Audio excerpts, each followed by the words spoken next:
Hello, gorgeous air signs, and welcome to your divinely inspired creative cycle reading from the Oracle of the Feather Crown Tree. I just noticed as I turned on the camera for this that there is a duck quacking in the yard, which I've never heard before. We did have an unusually powerful downpour today. So this creature may be a little displaced and, disoriented from its normal habitat. So maybe that's something that wants to come through for you as well. Somehow. So this reading is a fairly new reading. I haven't done that many renditions of it. So I'll be explaining its structure as we get into it. If you guys are interested, I have several other playlists, and in particular you may enjoy the astrological reading that I do monthly for the different signs as the sun goes into a different astrological sign. So Libra season 1s came out last week, so please reference that if you're feeling called to.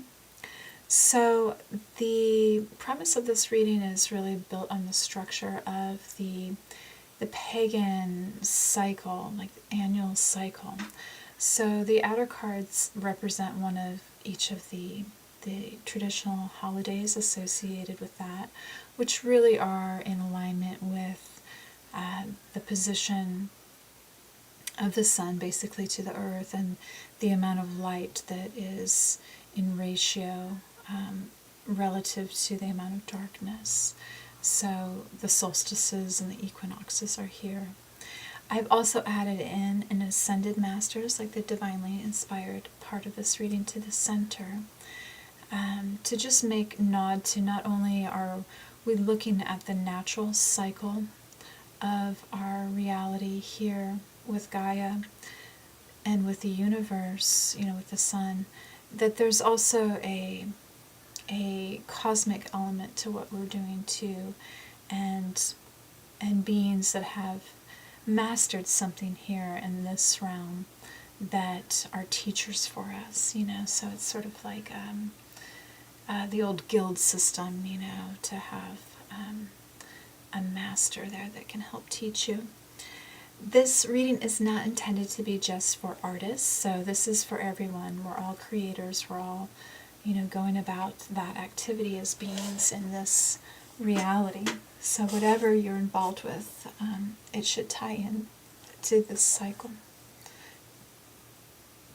Now your center card is Angel Bathiel and Rose Quartz. And I mention that because if you are into gemstones, there may be something about this stone in particular that you want to get in touch with, or with this ascended master if you want to look more into that teacher. I'm not going to pursue that with you logically, because I am going to do this as a formal or a intuitive reading, but please feel free to look into that if you'd like to. So I'm just needing to take a moment here to get into the energy that wants to come through and speak.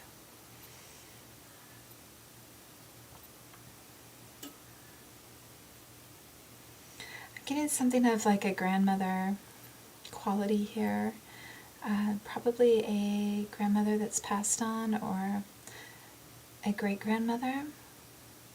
Something about the feminine energy, the matriline of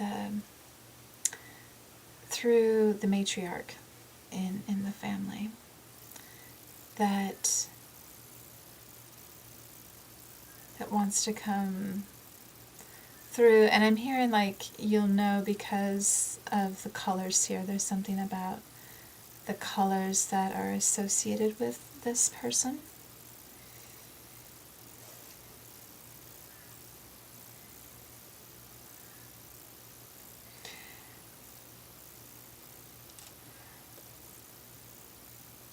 And I'm just hearing a lot, just like support, and like you don't really understand how beautiful life really is, how beautiful everything really is. There's always like something more beautiful than what we see, that, truly our reality is a illusion. And it's important to know that there is a deep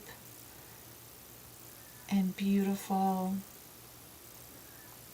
harmonious reality underneath everything that has a sense of order to it, that is unfolding as it needs to, that we're not always privy to and conscious of.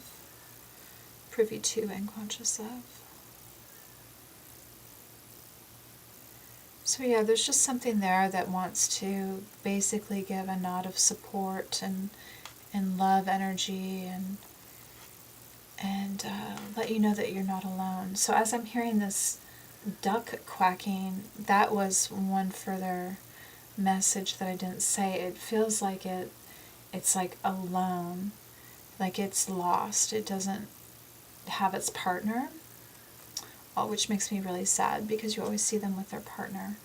So, maybe there's something that's going on with a partner of yours. Maybe you've lost a partner recently, and you're just sort of feeling alone and crying out in some pain and really in touch with your emotional body. And I feel there's a very protective mother energy that is acknowledging that it's always with you. It's always there, with really intense, graceful, loving energy there for you. Okay, so let's look then at your first card. This is about, really, as you're coming through whatever cycle you've been in, as you're closing it out, what you're going to decide to let go of and what you want to bring into this new cycle.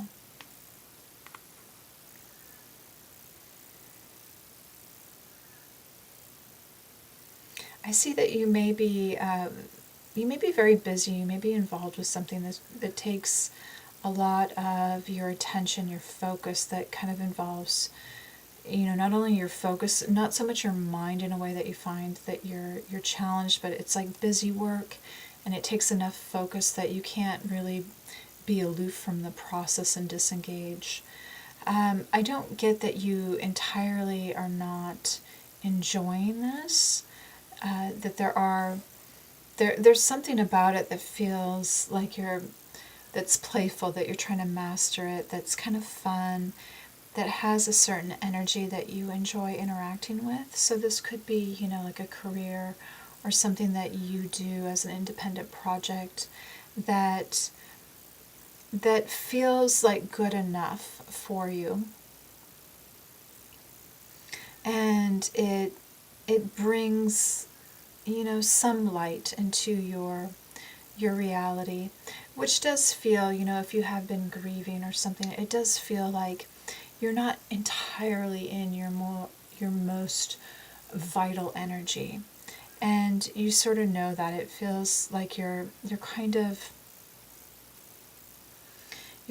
not fully invigorated.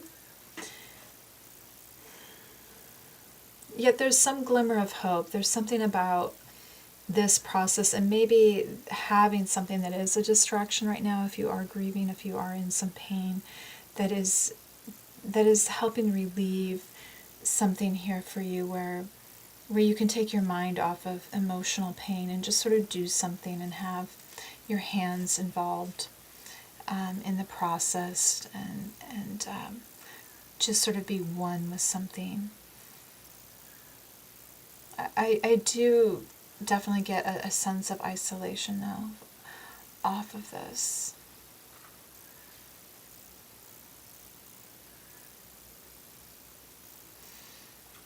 And that it may be getting kind of old, like it may be very repetitive, and you may be getting a little wore thin from that quality of it. Which is why you may feel like a little less invigorated than you could and not have a ton of light around you.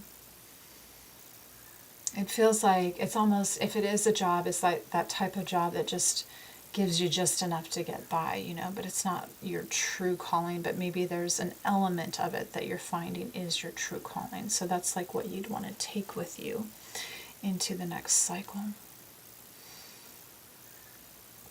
Now, this card is really getting a better idea of this, you know, something that you have, that you can find a promise in, so that you know, like, if you work through it in this round, that you will get something out of it. It's worth investing in.